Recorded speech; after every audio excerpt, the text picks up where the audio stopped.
ഇന്ന് ഒരാവശ്യാർത്ഥം ബാംഗ്ലൂരിലെ ബെല്ലന്തൂർ വരെ പോകേണ്ടി വന്നു. വണ്ടി ഓടിക്കാനുള്ള മടി കാരണം ടാക്സി വിളിക്കാമെന്നോർത്ത് റോഡിലേക്ക് ഇറങ്ങി. ഒരുപാട് ക്യാബ് ഓപ്ഷൻ ഉണ്ടെങ്കിലും എല്ലാ സർവീസുകളും തിരക്ക് തന്നെ. ഇതിനിടയ്ക്ക് BMTC ബസ്സുകൾ യഥേഷ്ടം അവിടേക്ക് സർവീസ് നടത്തുന്നത് കണ്ടു. പിന്നെ BMTC തന്നെ ശരണം എന്ന് തോന്നി. അങ്ങനെ ആദ്യമായി BMTC സർവീസ് ട്രൈ ചെയ്തു. വളരെ നല്ല സർവീസ്. ഏതാണ്ട് ക്യാബിൽ പോയാൽ എത്തുന്ന അതേ സമയത്ത് തന്നെ സ്ഥലത്തെത്താൻ കഴിഞ്ഞു. ക്യാബിൽ പോകാമെന്ന് വിചാരിച്ച് ഇറങ്ങിയ ഞാൻ പൈസ എടുക്കാൻ മറന്നു. പക്ഷേ കണ്ടക്ടർ ബസ്സിൽ ഒട്ടിച്ചിരുന്ന QR കോഡ് കാണിച്ചു തന്നു.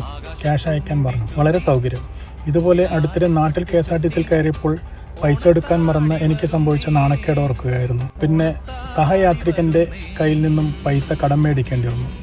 അങ്ങേർക്ക് Google Pay ചെയ്തു കൊടുത്തു. നമ്മുടെ KSRTCയിലും ഇത്തരം UPI സൗകര്യം ചെയ്തിരുന്നെങ്കിൽ എന്ന് ആശിച്ചുപോയി. എന്നാൽ കണ്ടക്ടറും യാത്രക്കാരും തമ്മിലുള്ള ചില്ലറയ്ക്കുള്ള വേണ്ടിയുള്ള അടിപിടിയും ഒഴിവാക്കാമായിരുന്നു. ട്രാൻസ്പോർട്ട് മന്ത്രിയും ട്രാൻസ്പോർട്ട് വകുപ്പ് MDയും ഒന്ന് ശ്രദ്ധിച്ചിരുന്നെങ്കിൽ.